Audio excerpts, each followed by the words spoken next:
The 25th anniversary edition of the Passion for Speed Festival is proudly brought to you by Marlboro Crane Hire and Swartkorps International World of Motoring.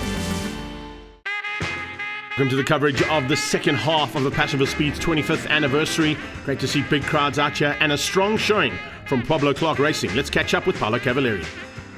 We've got more cars here than ever before. 5 cars in the BMW normally aspirated Cup and 1 car in the BMW Turbo Cup with the Batmobile here, which is out for the first time in a long time.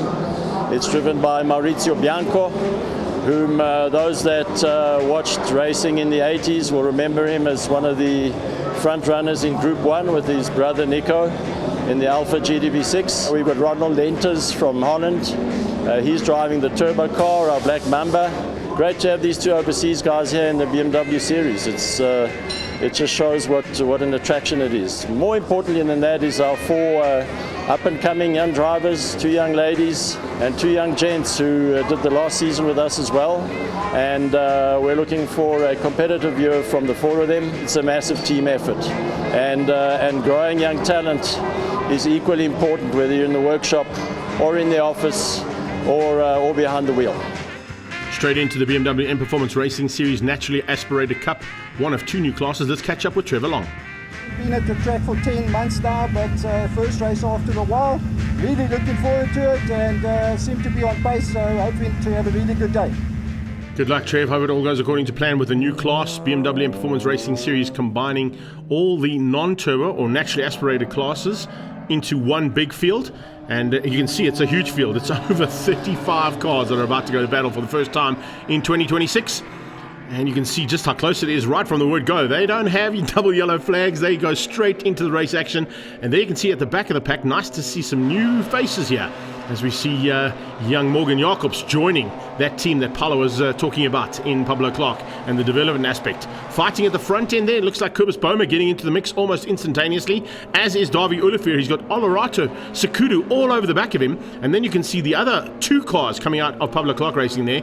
And a nice start coming out of Ken Swartz and Karabo Malamela. Remembering that there are 4 classes in this category, so class A, B, C and D, and each of them in naturally aspirated cup are now fighting amongst themselves. Some of them getting into the mix as well. As you can see, we just spoke to Trevor Long. He looks like it's going according to plan for him so far, sitting just outside of that top 10. The front end battle starting to heat up ever so slightly, but we saw some great pace at the front end, and particularly with the likes of Chloe Stewart, who came into this last year for the very first time, and now just ahead there of the track taxi. So getting really up close and personal in Class D. Class B starting to heat up a little bit there as well as the 1-2-2 goes through there. That's Olerato. Now remember, he only joined this class beginning of the season and now jumps in for the very first time. Darby getting close. Very, very tight as they head to the top of the hill. They're just trying to find a way through on Ignis Duplessis. Duplessis all over the back of him, trying to find a way past, back ahead now of Olivier. That's a great battle. And just behind that is Troy Cochran in the mix too. Checkered flag is going to be out. A fantastic effort there from Andre van Vuuren. Basically flag to flag for him. We didn't see much of him because he got away nicely at the front end. And that allowed him to secure Class B ahead of Bernard de Gouveia and Gernholz. A good run from Ignis Duplessis. He beat out Nick Hapst and Tian van Rooyen for the Class C honours. And in the top 10 there, Karabo Malamela. Great drive from the youngster, coming through nicely for the Pablo Clark Racing team.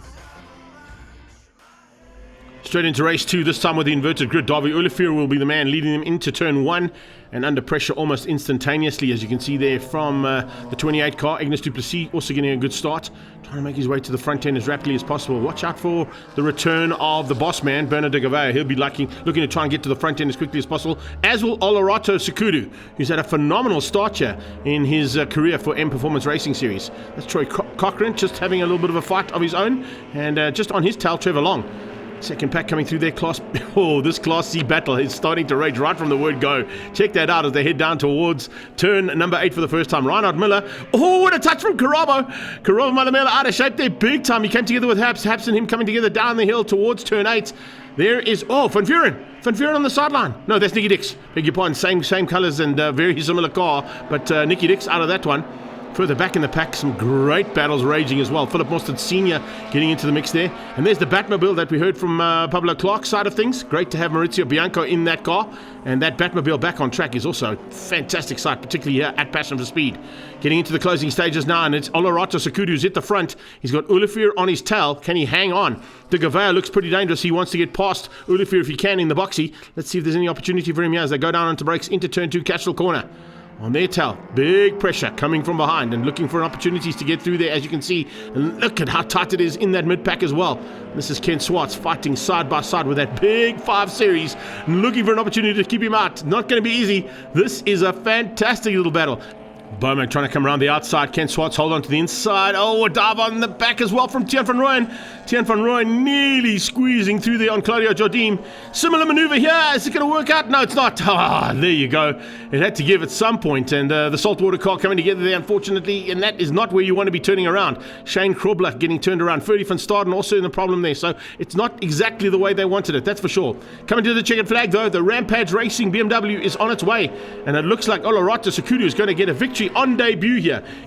In the background, De Gavea looking for second place as they come down into the breaking point for turn 8. Yeah, checkered flag, and we're waiting. Olarato Sakudu is going to wrap this one up, and that is a fantastic effort. Watch out for him throughout the season in Naturally Aspirated Cup. De Gavea coming through for second place. He'll win out over Troy Cochrane, and then Davy Olafir and Trevor Long wrapping up the top end of Class B. It's Ignis du Plessis for double victories in Class C. He beats out Nicholas Haps this time.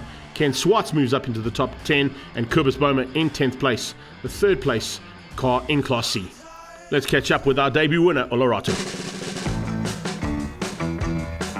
M3, you can't really go wrong, so she treated me well the whole weekend. I mean, we did have a little bit of struggles on Thursday, but we came back on Friday. We put in P3, so now I'm lucky with the reverse grid, you know. Just got a good jump on Davi. He put up a really good defense, but I mean, yeah, tried to overtake him, got it done, and then, yeah, just led it from there, so super happy. First round now for the BMW M Performance Racing Series Turbo Cup class, and let's catch up with one of the contenders, Eugene Goos. I'll do my best. I'll do my best. I owe it to my family and my master mowers and everybody, so I'll do my best.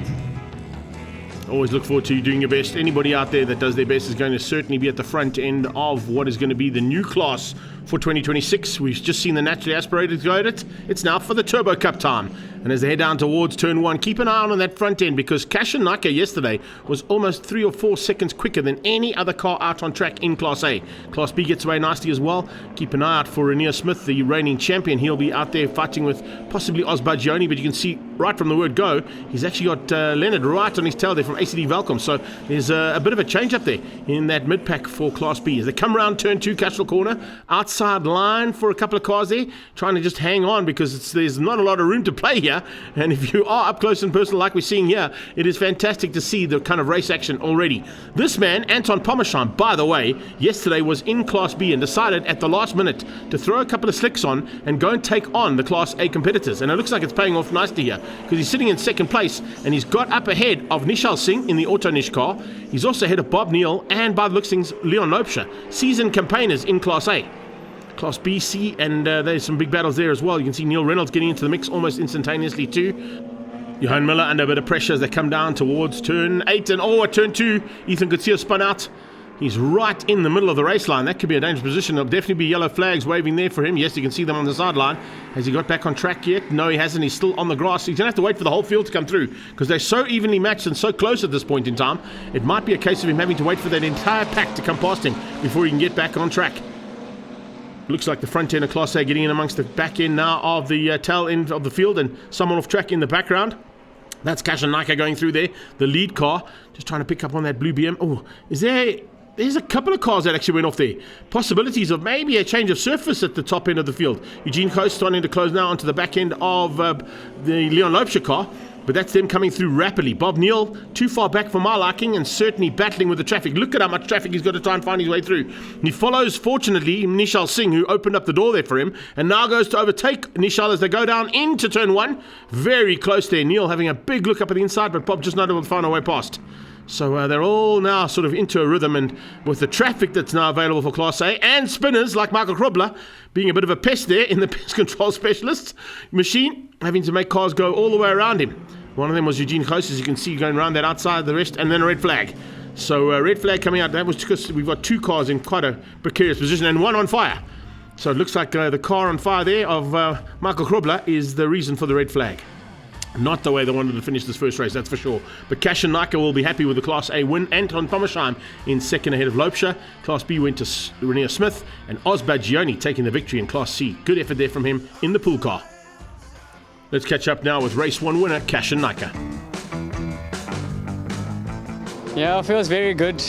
Competition's obviously very tough, but yeah, enjoying it, and yeah, first win of the season and of the year essentially. Starting now from the back of the reverse grid will be Cash and Nike, and I think, possibly ahead of Anton Pommersheim across the line. So we're going to have to watch for a jump start there from Cash and Nike. Good start from Leonard Archer again in the ACD Valcom machine. But down into turn number 2, it is Bob Neal who leads out. Nishal Singh in second. Pommersheim has moved himself already up into third place and looking to try and get away from Cash and Nike if he can. Further back in Class C, good start coming out of the 46 machine. Coming through there is Ronald Lenters. He's got Eugene Gous up close and personal with him, and look just ahead of him in Nick Naidu. So some great starts here in this pack. The C category starting to heat up there pretty decently as well. Osbagioni is going to have his work cut out for him to try and get the double victory here today. It's not going to be easy. He's got Varish Gunpath there and Craig Herbst. Herbst with a much better start this time in race number 2. Nishal Singh looking to try and hang on at this point, but look at how they are just coming in full force here. And this, of course, was the second biggest class on the day in the Passion for Speed's 25th anniversary. Only outgunned by the historic class for the very first time ever. But, of course, with the growth of this category, it's just non-stop from what BMW are doing, and that's why M Performance Racing Series is getting the kind of coverage and the support it has all around the country. Brilliant to see. The 21 car absolutely flying. Benny Late trying to keep off the intentions from Gerald Anthony and Nick Naidu as they come under braking for turn 2. Watch in the background, that is the closing car there of Craig Herbst trying to get onto the back end of the car just ahead of him. Great little battle between them. That's for sort of the 2nd, 3rd and 4th place in Class C. Class B still in the hands pretty much there of Leonard Archer. I don't think anybody's going to catch Archer, or maybe Renier Smith will. Smith is not too far away from him, so little battle on there right into the closing stages for Class B honours. Class C spread out. And a big touch. The Sav Speed car coming together there with the 12 machine, and that's not what wanted to happen, as you can see, going off the track there completely. It's one of the Duplessis who went off in the Moscow car. Out front though, Cash and Nike looking to try and get the checkered flag. I am concerned about the fact that he may have got a jump start. Pommersheim might get this one as they come down onto the brakes for the last time into turn 8. It's going to be Nike to take the flag, but we'll have to wait and see what the COC said about that start. First time out for him, remember, on that reverse grid and on the rolling start. Might have just been a little rookie mistake there for Cash and Nike. And if we look at the results, that's exactly what happened. Pommersheim getting the victory, Nike getting dropped back 1 position, and Loubser gets 3rd. Class B went to Smith, and Class C to Arnold Naidu, who came through in the end to beat out Osbagioni. Let's get a quick word from our race 2 winner, Anton Pommersheim. We had enough cars to manage 4 points, and I think we're really moving, and this car that Freddie built for me at Fast Developments is absolutely insane. Great to see some youngsters in the house, and rest in peace, Justin Robertson. Lots of memories there.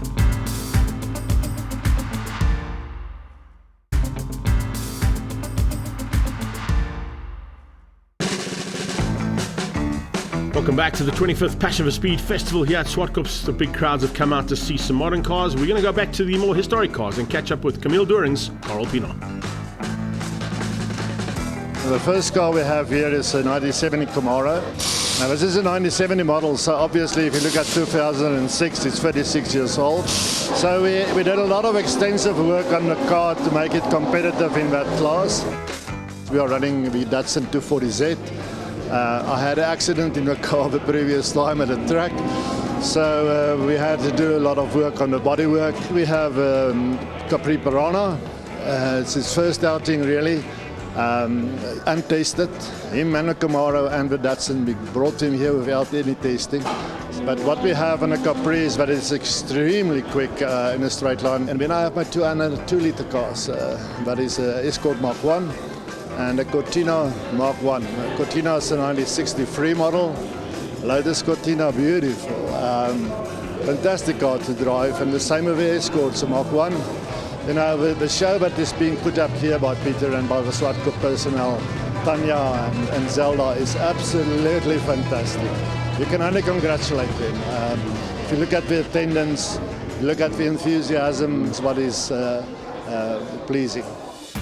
It's very pleasing to see such a big field of HRSA competitors in the pre-race. Let's catch up with Ian Richards and see what his plans are. It's a bit nervous, but we'll give it our best to see what we can do and hope to bring it home. E, F and G about to make their way onto the circuit now, and a really cool array of cars that are going to be battling out there, most of them coming from the Alpha fraternity, Ford fraternity and the Datsun fraternity. Let's see who's going to have what it takes. A couple of Volkswagens in there too, and we'll keep an eye on that little Porsche in the mid-pack. This is a fantastic field of cars, and as I said, this weekend, outgunning everybody else with the biggest field of the combined categories from Class A, B and C, which we'll see a little bit later in the show. But double yellows all the way down to turn number 3. That's when the first time that we're going to see a green flag come out, and the Shield Ford Escort will lead them out as Smallberger heads his way onto the back straightaway for the first time in anger. Well, let's keep an eye out on Wynand du Plessis. Spinner, all the way from Bulawayo. That's not good, Darren Prodigy. That's not where you want to be parking your car, buddy. You got to move that one out of the way because that's in a dangerous position. Hopefully you can get going again. I was about to say, check out that Porsche of Wynand du Plessis, normally racing in the handicap format. The other man from Bulawayo there, Wayne Porkita, having a fantastic run. Also in a little Datsun GX. But the front end is all about Smallberger for now.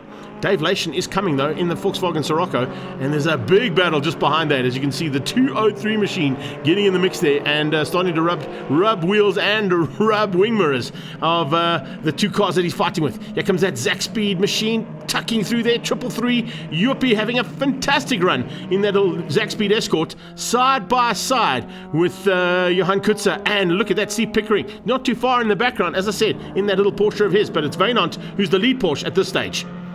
Mercedes-Benz in the pack as well. That's Johan van der Walt, old school, taking on some Mark 1 Escorts in the mid-pack there, and a little Alpha as well. Anywhere in the world can you see cars like this battling? No, you can't. You can only see it at Passion for Speed's 25th anniversary. And that is the beauty that everybody here at the circuit has come out to see. All of these old race cars still going at it and putting on a show for the big crowd that's here at Zwartkops. Out of turn number 2 they come. Heading into turn 4 go the lead pack of cars though, and it looks like it might be Dave Lation who's made his way to the front end. There comes a move from that incredible little Renault Gordini as well, starting to come through there. Cor Kramwinkel putting the pressure on, and it is Lation. He has hit the front.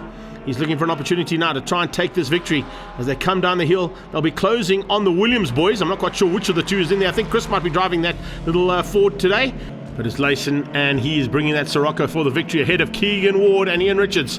Richards had to push hard, got ahead right in the closing stages there of John Simpson.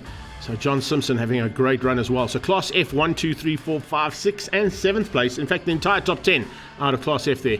Great effort. Good drive from Yuppie Trichard as we saw, and nice stuff from Mike Bishop coming through there as well in the Renault. Moving now swiftly into Class B, C, D, and a real nice array of cars here too, including this one, Werner Kotzer, who will be our onboard man. That is a rotary Mazda that he's going to be fighting hard with. And Keegan Campos ahead of him, I think might have his work cut out for him to try and keep that Mazda at bay in the Porsche RSR from Campos Racing. Martini Racing colours out there, and of course it's great to see all the old livery and all styles that were involved in the 60s and 70s when these cars were in their heyday. We're going to go on board here on the R100 of Werner Kotzer as they go around the outside of turn 2. Remember, they've got to hold station until they get onto that short straight towards turn 3. That's when they get the green flag, and that's when we go racing. And a good start as well further back. Great to see all the mix-up. You've got Porsches, you've got Mazdas, you've got Datsuns. You've got this R100 giving Campos a run for his money as they come out of turn 4. He sneaks up the inside. Werner Kotzer, this is a high-flying machine, getting to about 8 or 10,000 revs as he gets up to the top of the hill and sliding out of turn 5. Brilliant stuff. Kotzer on the move and Campos right on his tail. This is Andre Diedrichs parked in the kitty litter outside of turn 4 in that Team Gunston coloured Ford Capri Piranha, the big V8 stuck in the kitty litter. Hopefully he'll be able to get back on track. The AA car out there, that's Sean Hepburn pushing hard in his 1200 GX. That Datsun brigade has just grown bigger and bigger. Here come the two leaders on the man who spun out, so Diedrichs should be in a bit of trouble here. Look at the flame out of the back of that Mazda. Unbelievable stuff. If that was in front of Keegan Campos, he would have cooked the bonnet on that Porsche. He would have needed a new Porsche badge there, Roy. It was the case. Look at how hard he's pushing though. Kotzer is all over the back. Oh, misses a gear slightly as he comes onto the back straight, but here we go. Inside line for turn 4. Is Diedrichs going to give up a little bit of room? The little Chev out of shape in the background as well. Rudolf de Vos gets it off track, buries it and gets it in second gear. It's left, right, sideways, grass, a bit of dirt, and eventually finds the tarmac just ahead of Vakamides. George Vakamides would have seen that. He's going to say, I'd like a little bit of Chevy right now. See if we can find a way past. Oh, he looks like he might have a bit of a problem there. One of the Hamilton's cars there, that's Peter Jensen, who's off the circuit completely. Not where he wants to be. The other Hamiltons and Datsun GX, that is off track. But it's now Campos coming back at Kotza. Two of them side by side as they go up the hill. He's got the drive up the hill, and he's got the overtake into turn 5. But watch for Werner Kotza to try and come back at him. Look at how hard he's working that wheel. He is frantic in that cockpit. It's brilliant stuff. And he's looking for an opportunity to dive through here. Can he find a way past? And Keegan Campos, oh, he's sideways. That's it. That's going to cost him. That little drift out of turn 5 and 6 is what's going to cost him the victory here. And it's going to be Keegan Campos to hang on. Big flame out of the car though from Kotza. What a drive there from Werner. Stayed right on the tailpiece of one of South Africa's top saloon car drivers and gave him a great run for his money. So Class B goes to Campos. Andre van der Merwe takes second in Class B but third on the road. Kotza wins out Class C with that great second place battle. He wins out over Tenapel. And then Class D going to Jannie van Rooyen. A great effort once again from the Sirocco driver. Let's catch up now with your race winner, Keegan Campos. This is what true racing is. Heel and toe every downshift. Every time you hit the brake, you never know which wheel's going to snatch and pull you in which direction entering the corner. Yeah, honestly, one of our favorite cars that we own. We'll see you after the break for more Passion for Speed.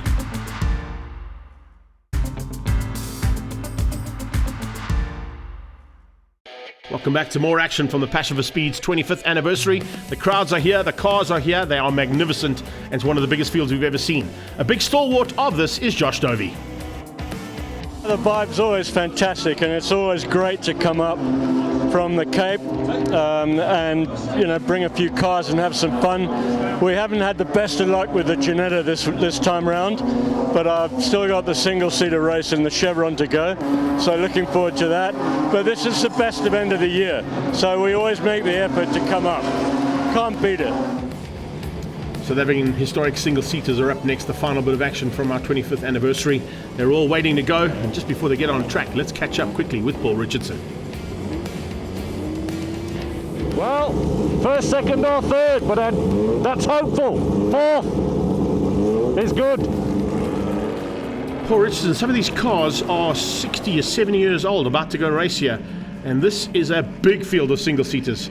And arguably one of the biggest we've seen in a long time. Oh, off the line there. Looks like the Elva Porsche might have just got stuck there ever so slightly. We'll keep an eye out on whether Wintersteen gets that car going. But down towards turn 1, they come full flat, and everything she's got, some of them on cold tires, and these tires are not built to go into turn 1 that fast, this quickly. The beauty about this particular category is, as we watch Michael Koenig diving on the inside, trying to find a way through early on Tony Beecher. Watch out for that little battle. It's pretty hot one there between the two Formula Vs. But as I was saying, the great stuff about this class is it's a standing start. It's one of the only standing starts we had on the day.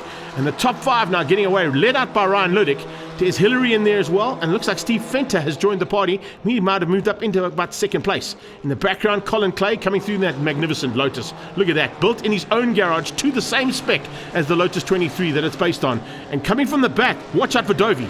Dovey didn't start where he wanted. He unfortunately had some problems coming out of pit lane. They got the car fired up again at Humble Motorsport, and they've got him back on circuit. He's coming through the field rapidly. Could potentially get himself up into that top 5, but it's a long way to go for him when you've got a big field of single-seaters like we have today. Ron Lydiard having also a super run there in the Lotus.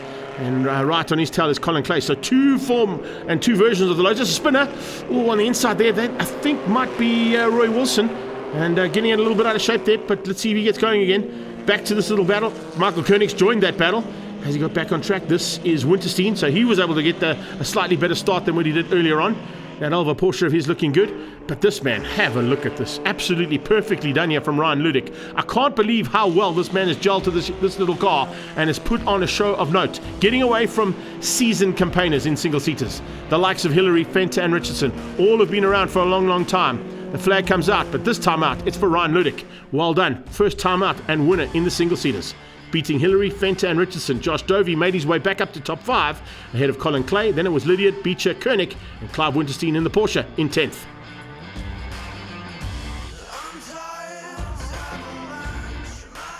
Straight into more of the same now with the South African historic single-seater. Steve Fenter will be looking to just up his game ever so slightly, as will Des Hillary, to try and catch Ryan Ludick, who set the pace as we saw in race number 1.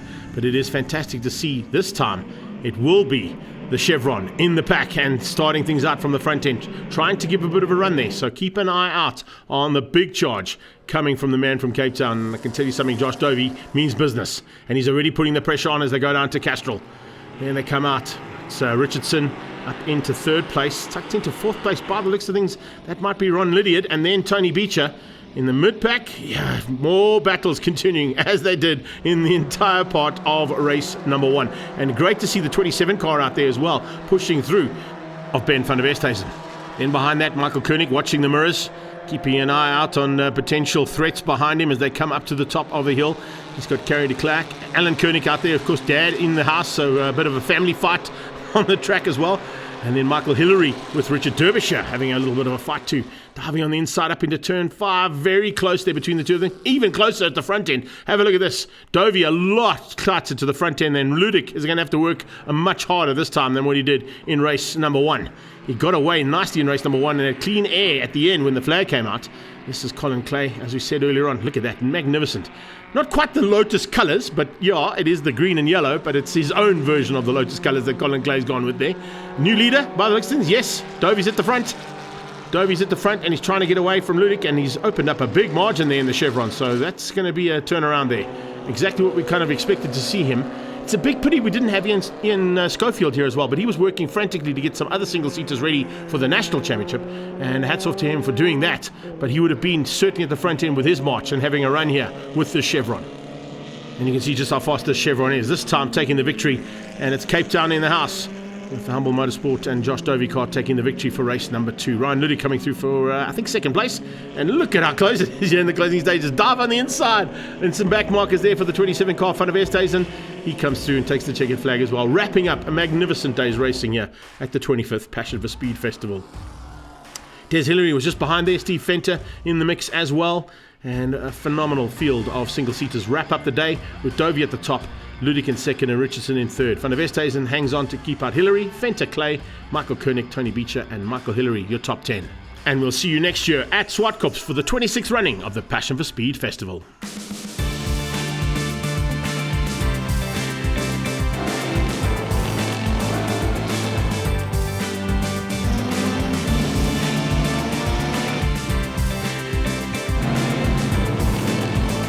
The 25th anniversary edition of the Passion for Speed Festival is proudly brought to you by Marlboro Crane Hire and Swartkops International World of Motoring.